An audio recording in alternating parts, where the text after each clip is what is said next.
반갑습니다. 이상원 교수입니다. 오늘의 주제는 설교 시간만 되면 잠이 와요 입니다.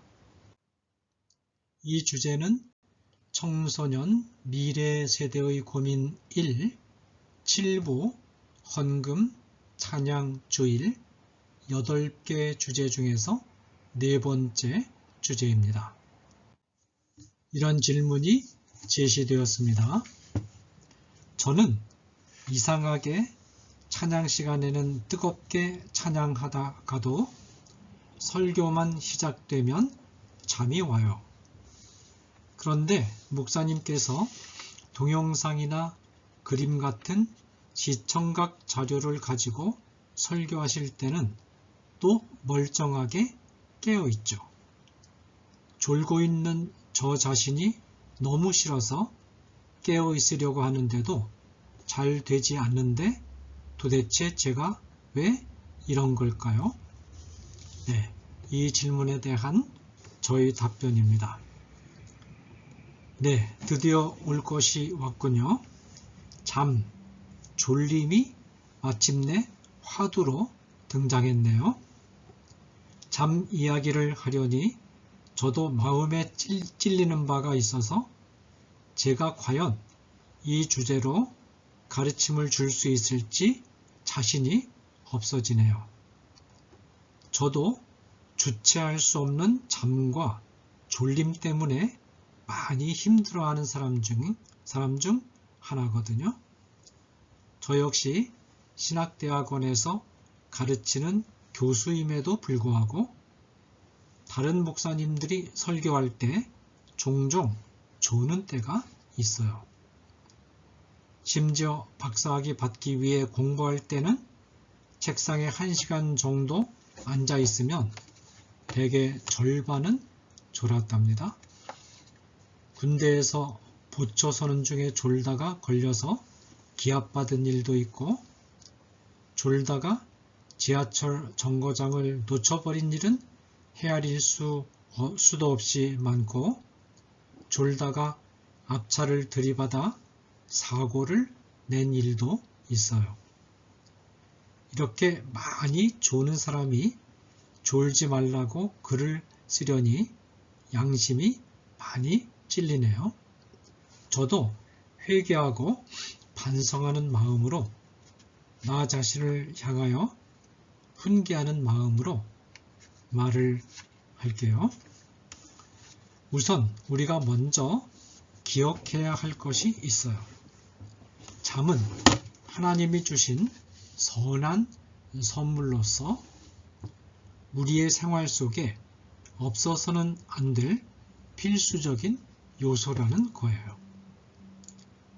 인간은 보통 평생의 3분의 1 이상은 잠으로 보낸다고 해요. 잠을 통해 누적된 피로를 풀어줘야 계속 활동할 수 있죠. 사람은 적절하게 잠을 자지 않으면 살 수 없어요. 그런데 잠은 단지 피로를 풀어주는 역할만을 하는 게 아니에요. 잠을 자는 동안 우리는 꿈을 꾸는데 때로는 악몽을 꾸고 힘들어할 때도 있지만 많은 경우 현실 속에서 경험할 수 없는 달콤하고 아름다운 세계를 경험하기도 하지요. 심지어 하나님은 꿈을 통해 당신의 뜻을 보여주기도 하시죠. 그 대표적인 예가 요셉이죠.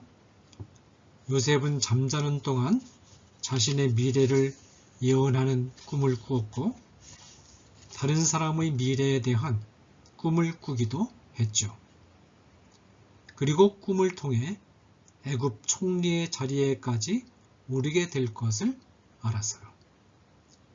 그러므로 잠을 잘 자는 것은 하나님의 크신 은혜예요. 여호와께서 그의 사랑하시는 자에게는 잠을 주시는도다. 시편 127편 2절 말씀. 이 말씀처럼 이 말씀처럼 잠은 하나님이 주신 좋은 선물이에요. 중요한 것은 하나님이 주신 귀한 선물은 바르게 사용되어야 한다는 것이에요. 타락한 인간은 하나님이 주신 귀한 선물을 잘못 사용하는 때가 아주 많아요. 꼭 자야 할 때 고운하고 달게 자는 잠은 좋겠지만 반대로 자지 말아야 할 때 잠에 빠져든다면 잠은 우리에게 심각한 해를 끼치게 되죠. 우리 친구가 고백하는 것처럼, 그리고 종종 저도 그러는 것처럼 하나님의 말씀이 선포되는 시간에 잠에 빠져든다면 그건 잘못된 것이 분명해요. 친구의 말을 들어보니 우리 친구는 정신 차리고 설교를 들으려고 애를 쓰고 있군요. 그런데 본인의 의지와는 상관없이 설교 시간에는 잠이 쏟아지지만 감정을 담아서 찬양하고 시청각 자료를 보는 시간에는 정신이 또렷또렷하게 깨어 있고요. 그렇다면 아마도 우리 친구는 감각적이고 감성적인 면이 많이 발달해 있는 반면에 이성적으로 차분하게 따지고 생각하는 면이 조금 부족한 것 같군요. 그래요. 아마도 우리 친구가 아직 어리기 때문에 이런 현상이 나타나는 것 같아요. 이런 조언을 해주고 싶어요. 친구가 지금까지 감성적이고 감각적인 면에 많이 치중하는 신앙생활을 해왔다면 이제부터는 이성적인 면을 좀 더 강화하는 방향으로 노력해 보라는 것이죠. 이런 노력은 신앙이 성장하기 위해서는 꼭 거쳐야 할 과정이에요. 하나님을 좀 더 성숙하게 섬기려면 찬양하는 시간과 시청각 교제가 등장할 때만 정신이 말똥말똥해지는 단계를 넘어서서 설교를 들을 때도 초롱초롱한 정신으로 들을 수 있는 단계에 들어서야 하기 때문이에요. 시청각 교제나 찬양으로 하나님을 섬기는 데는 한계가 있으니까요. 왜냐고요? 먼저 시청각 교제의 경우를 생각해 볼게요. 많은 시청각 교제 가운데 가장 탁월한 것은 텔레비전일 거예요. 그런데 사람들은 텔레비전을 바보 상자라고 해요. 텔레비전을 보는 사람을 마치 바보처럼 만들어 버린다는 거죠. 이건 다른 시청각 교제에도 똑같이 적용되는 말이기도 해요. 왜 바보가 된다고 하는 걸까요? 첫째로 텔레비전이나 시청각 교제는 모든 장면을 그림으로 보여주기 때문에 사람들이 상상할 필요가 없어요. 하지만 라디오를 들을 때나 강의를 들을 때는 실제 장면이 어떤 것인가를 상상해 보게 되죠. 더 나아가 소리조차도 안 들리는 책을 읽으면 소리까지도 상상하게 되죠. 둘째로 텔레비전이나 시청각 교제는 실제로 일어나는 현실 전부를 결코 보여줄 수 없어요. 현실의 극히 일부분만을 보여줄 뿐이에요.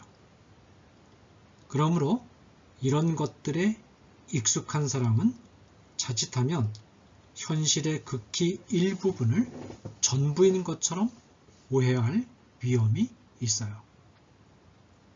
사람이 살아가는 환경이나 상황은 아주 복잡하고 다양한데 그것의 일부분밖에 보여줄 수 없는 텔레비전이나 시청각 교재를 보다 보면 단지 보는 장면만이 사실이고 전부라고 생각하기 쉬워요. 그러므로 신앙이 제대로 자라려면 설교를 주의 깊게 듣는 일에 익숙해지고 그것이 재미있어져야 해요. 다음으로 찬양에 대해서 생각해 볼게요. 아무래도 찬양은 감정에 의지하게 되기 쉬워요. 그러나 우리가 하나님을 믿는 것은 다만 감정의 문제만이 아니에요. 하나님을 찬양할 때도 감정과 이성과 의지 모두가 필요한 것이죠. 감정으로 하나님을 뜨겁게 사랑하는 마음이 생겼다면 그 안에 이성과 의지가 뒷받침돼야 해요. 순간적인 감정으로 찬양하다 보면 곧 무너지고 말죠. 좋을 때도 좋지 않을 때도 찬양할 수 있도록 이성과 의지가 모두 조화롭게 되어야 해요. 감정이 고조되어 맑은 정신으로 찬양하는 것도 중요하지만 설교를 듣는 시간에도 말짱한 정신으로 설교에 귀 기울일 수 있도록 이성과 의지를 잘 조절해야 해요. 물론 설교 시간에 졸음이 오는 이유가 설교가 너무 재미없기 때문일 수도 있어요. 이때는 설교자에게도 책임이 있어요. 그러나 그럴 때도 졸지 않고 하나님께서 주시는 말씀을 집중해서 들을 수 있는 데까지 성장해야 해요. 그렇게 되도록 하나님께 간절한 마음으로 기도하고 최선의 노력을 기울여야 하죠.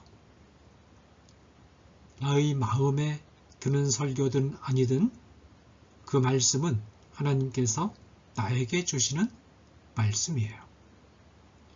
재미없고 시시해 보이는 설교라고 생각하며 설교 시간에 조는 일이 반복되면 그것이 습관이 되어서 나중에는 설교 시간만 되면 자동으로 잠에 빠져들 수 있어요. 하나님의 자녀들은 이런 졸음 중독에 빠져서는 안 되죠.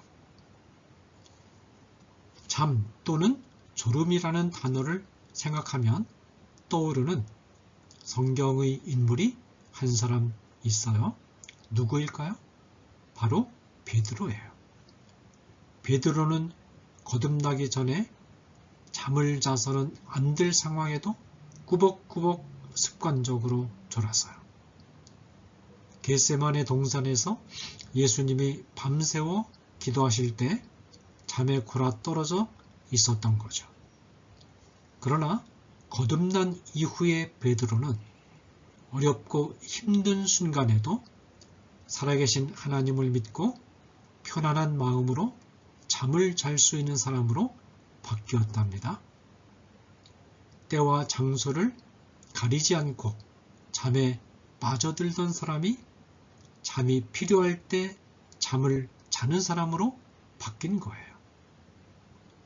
우리 친구들은 하나님의 말씀이 선포되는 설교 시간에 꾸벅꾸벅 졸면서 예배드리는 나쁜 습관에 빠져들지 않기를 바랍니다.